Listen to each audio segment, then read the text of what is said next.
Hello everybody! Now I'm going to teach you how to find the domain and range of a radical function without having to graph it. Alright, look at the notes that I wrote on top in purple.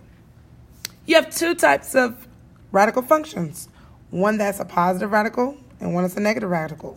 If it's a positive radical function, your domain is always going to go from the opposite value of h to infinity and whatever your k value is to infinity as your range.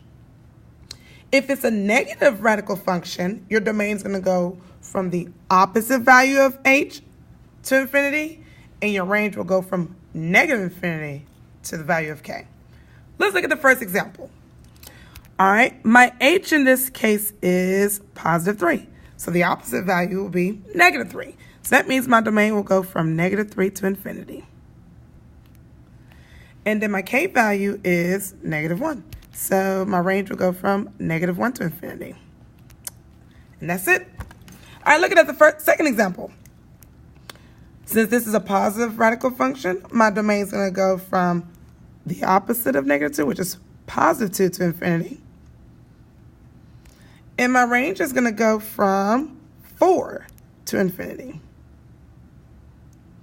And that's it. Looking at this last example, as you can see, it is a negative radical function. So my domain is going to go from the opposite value of 5, which is negative 5, to infinity.